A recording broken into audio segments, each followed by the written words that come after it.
Bonjour, mon nom est Jean-Philippe Chabot et c'est moi qui vais être l'enseignant en histoire de quatrième secondaire de votre enfant pour cette année scolaire. Je fais cette petite capsule vidéo en ce moment en fait parce que je vais vous faire part un peu de qu'est-ce qu'on va voir cette année en histoire de secondaire 4, à quoi vont ressembler mes cours, mes évaluations, puis il va falloir aussi parler peut-être un petit peu de l'examen du ministère à la fin de l'année scolaire. Donc, pour ce qui est de comme la matière qu'on va voir cette année, ben, pour ceux qui m'ont connu l'année passée, dont les enfants m'ont connu l'année passée, c'est certain que ma manière d'enseigner, excusez-moi, ne sera pas fondamentalement différente de ce qu'elle était l'année passée. Moi, je suis plus le genre d'enseignant, j'aime ça jaser, j'aime ça parler, j'aime ça enseigner finalement. Fait que c'est sûr que je suis peut-être plus un petit peu magistral que d'autres enseignants, mais ça fonctionne pour moi en tout cas. Et pour ce qui est de la matière spécifiquement d'histoire de cartes qu'on va voir, ben en fait, c'est l'histoire du Québec et du Canada tout d'abord. Et de manière plus spécifique, c'est de 1840 à aujourd'hui. En secondaire 4, c'est vraiment ça sur quoi on se concentre, c'est sur 1840 à aujourd'hui. On a l'année scolaire est divisée en quatre chapitres. Le premier qu'on a déjà commencé, c'est sur la formation du régime fédéral canadien, donc la période qui va de 1840 à 1896. Éventuellement, on va arriver dans le chapitre 2, probablement comme au mois de novembre ou quelque chose comme ça, et ça va porter sur les nationalismes et l'autonomie du Canada de 1896 à la fin de la Deuxième Guerre mondiale, donc en 1945.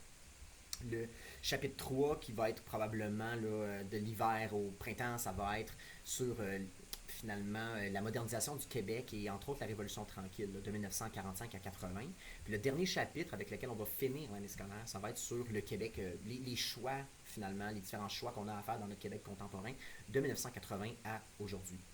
L'objectif, c'est de finir l'ensemble de la matière de l'histoire secondaire 4 pour le mois de mai, de manière à ce que par la suite, on ait là un mois environ, de mai à juin, où est-ce qu'on fait des pratiques pour l'examen du ministère. Parce que comme vous le savez probablement, en secondaire 4, il y a un examen du ministère. Et si votre enfant veut avoir son diplôme d'études secondaires, il faut absolument qu'il réussisse son cours d'histoire de secondaire 4. Fouillez-moi, là. Ils ont décidé que c'était essentiel, ok? Fait que bref, on a un examen du ministère à la fin de l'année.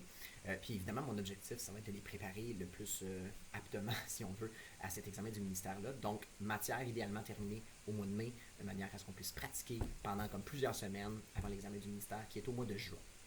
Maintenant, première petite inquiétude que vous pourriez avoir, je dis ça comme ça, c'est certain que en histoire, contrairement à d'autres cours, il y a certains sujets qu'on va effleurer ou même dans lesquels on va rentrer en profondeur qui peuvent finalement être sujets à beaucoup d'interprétations, qui peuvent être sujets à ce qu'on a des opinions différentes.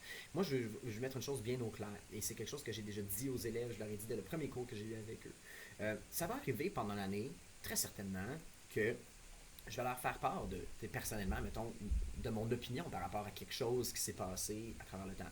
Euh, je veux juste que ce soit très très clair par contre que si ça arrive, moi, je, mon objectif, c'est pas que les élèves aient la même opinion que moi. Ça m'intéresse pas, ça. Moi, ce que je veux, c'est qu'ils soient capables de forger eux-mêmes leur propre opinion par rapport à quoi que ce soit.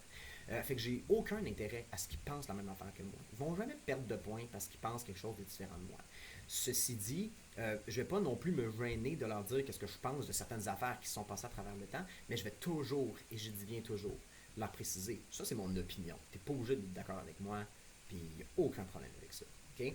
Fait que c'est certain, on va arriver dans des sujets des fois qui peuvent être assez litigieux. Ça va arriver que des opinions vont émerger dans le groupe. Ça peut arriver que je dise la mienne, mais je veux que ce soit très clair. Je leur dis quand ce que je dis c'est une opinion.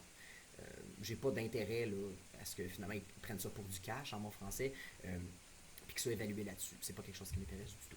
Deuxième chose, cette année, il va y avoir une période d'à peu près 3 mois et demi où est-ce que je ne serai pas là.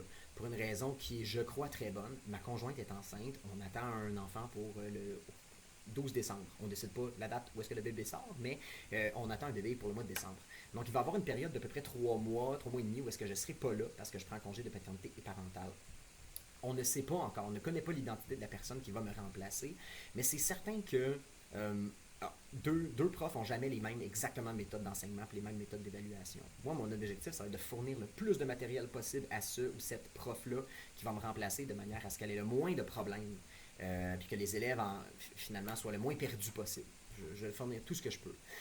Mais ça se peut là, qu'il y ait une espèce de petit moment d'ajustement là, en cours d'année à partir du mois de décembre, janvier, là, okay? Parce que quelqu'un va devoir me remplacer, mais c'est inévitable. Ceci dit, au mois de mars, normalement, je reviens. Okay? Et donc, pour le reste de l'année scolaire, la fin de la matière, puis la préparation de l'examen du ministère, c'est moi qui vais être là, puis je vais vraiment faire tout ce que je peux pour les préparer là, le mieux possible pour cette évaluation-là. Fait que voilà.